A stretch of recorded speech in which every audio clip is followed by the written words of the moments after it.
This is Mark Shaw, Communications and Events Manager at Council of Aging of Volusia County, and I'm here at Derbyshire Gardens with Master Gardener Russ Royce.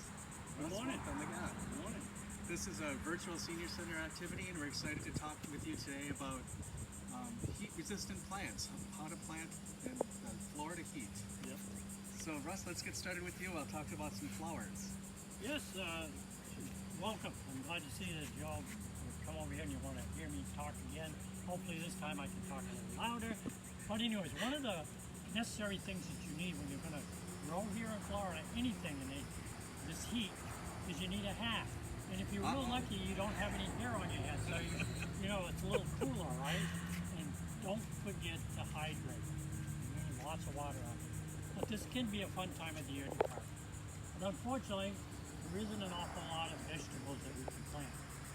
But if you're into flowers and you want to have a little flower garden in your yard, maybe next to your doorstep or by your window, there are quite a few plants that you can plant here in Florida. And it looks like in this very garden, nice.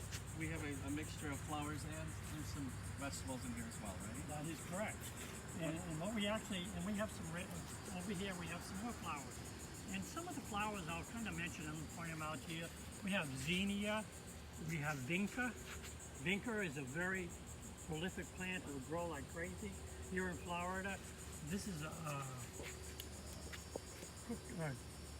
cook's crow or something like that, I'm not sure, but it grows very nicely down here. Pretty. Flipping my mind. We have over here, we have some dianthus, which looks a lot like a carnation. The flowers are very beautiful, many different colors. We have some snapdragons. All these flowers that I'm mentioning now are very good in a bouquet that you might put on your kitchen table or in your house. They'll look wonderful, and they'll handle the heat. And Les, what's this one over here with the purple flowers? And yes, and we have, everybody's been mentioning, what is this plant with the purple flower? Well, that just happens to be an eggplant. And it has a beautiful purple flower on it. And happens to be one of the vegetables that will grow and can handle the heat down here. That's terrific. And of course, we talked about marigolds. Those are in here. We have those, and what else do we have? Oh, this looks like a beet. This is the tail end of the beet crop. And you can see we have some wonderful beets that we grew this past spring, and now it's time to harvest them. And they're doing very nicely. We have some sunflowers in here. Right now they've gone by, so the birds are going to have a feast shortly. We'll set those out for the birds.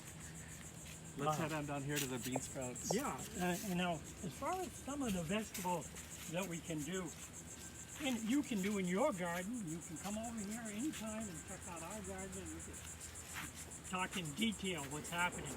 But there are beans that we can plant. There are some restrictions as to what's going to happen with the beans. These are pole beans. These pole beans will be all right until we reach temperatures of 100 degrees. Then they're not going to flower, they're not going to do nothing.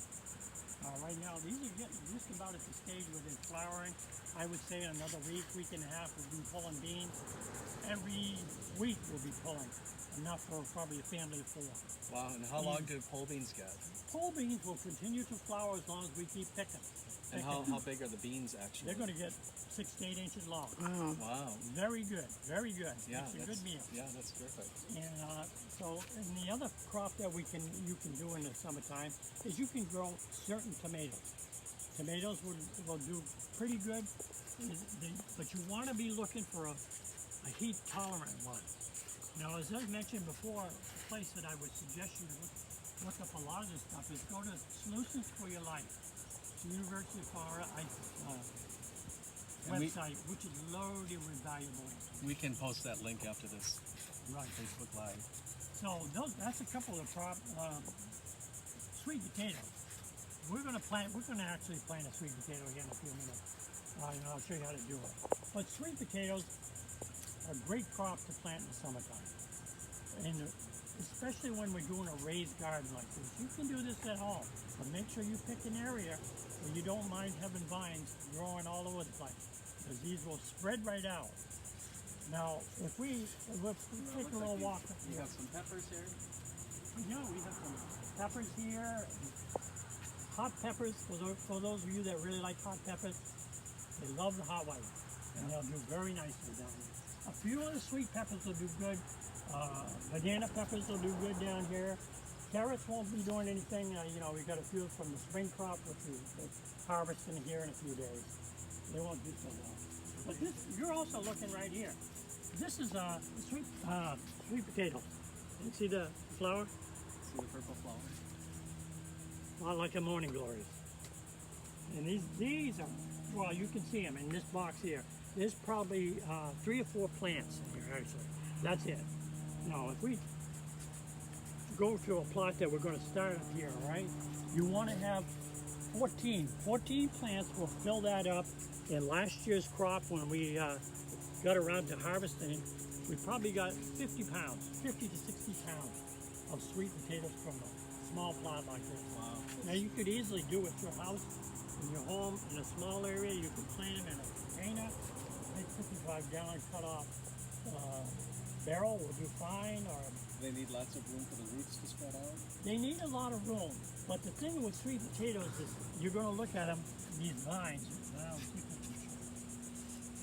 Wherever you see a node like this, if they touch the soil, they will begin to grow a sweet potato.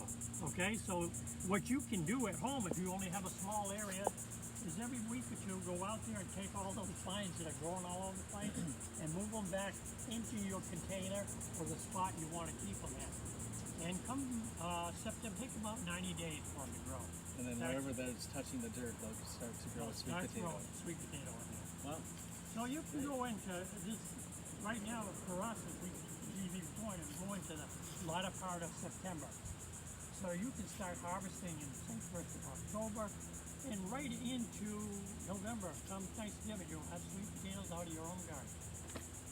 That's great. Did you want to show us how you plant one of them? So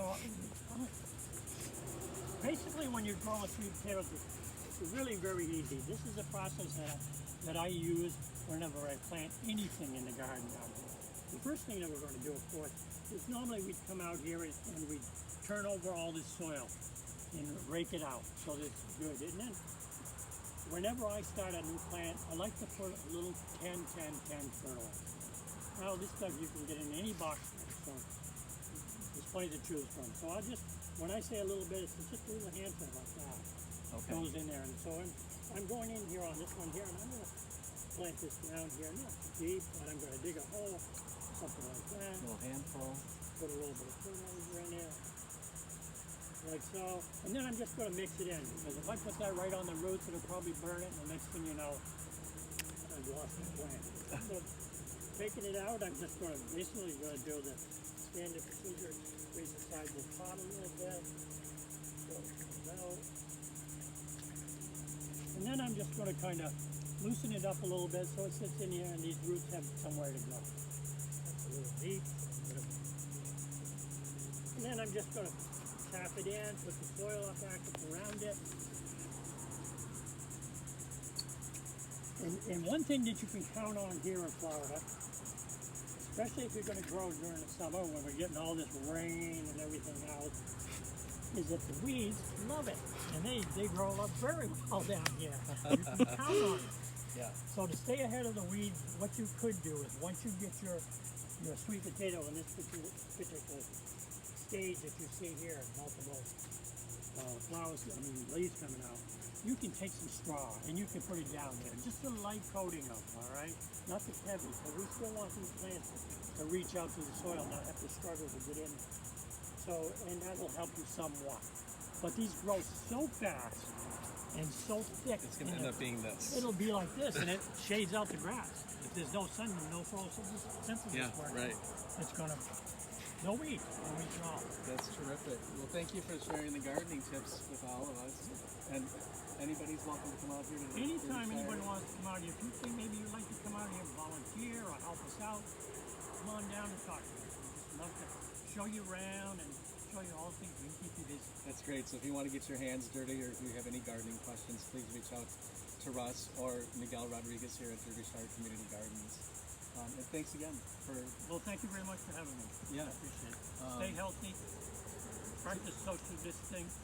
Yes, we didn't wear masks so you could hear us. So, but we wouldn't have normally been wearing masks. Thanks again for the virtual senior center, I just want to remind everybody that we do have a couple other things on the agenda. Tomorrow we have a Zumba class live at 1 o'clock with Maritza. It's super fun. It's a lot of energy. And then next week we're doing a yoga class, which is I think a video that we're going to post on Facebook. And we're doing another new Zoom class called the Joy of Movement. So we encourage all of you to participate in these things and get out and have fun in the community. So thanks again. I'm going to close it for now and enjoy the rest of your day. Thank you.